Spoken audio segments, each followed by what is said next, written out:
যে নবরত্ন মন্দির। আমরা বাপ-ঠাকুরদার কাছ থেকে শুনে আসছি যে ওই মন্দিরে নাকি অনেক রাজা প্রজারা ওরা পূজা অর্চনা করতো এইখানে। আমরা তো দেখিনি কোনো দিন যে এরকম পূজা। আমরা দেখছি যে একজন মনসা পূজা করতো। আমরা গেছি সেখানে প্রসাদ খাইছি।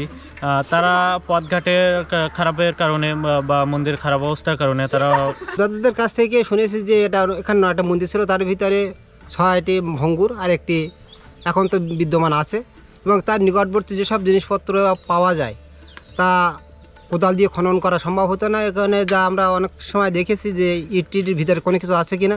নায়াসিনামাইড ও স্যালিসাইলিক সমৃদ্ধ লিলি ফেস ওয়াশ যা ফেসের ডেড স্কিন সেল দূর করে দেয় দ্বিগুণ ফাস্টার ব্রাইটেনিং।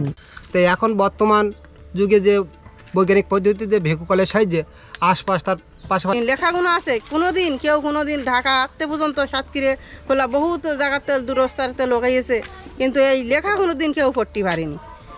আর হচ্ছে গিয়ে আমরা এই মন্দিরের সম্পর্কে যতটুকু যার কাছে শুনেছি সবাই বলেছিল এই মন্দিরটা কেউ কোনোদিন দেখিনি, এই মন্দিরটা মাটির থেকে উঠেছিল। মন্দিরটা আমাদের বাপ দাদারাও পূজা অর্চনা করতো, দেখেছে এবং আমরাও দেখেছি। এখন মন্দিরটা এখন অবহেলিত আছে। এখন মন্দিরটা কিভাবে সংস্কার করা যায়, সংস্কার করে আমরা আবার পূজা অর্চনা করি।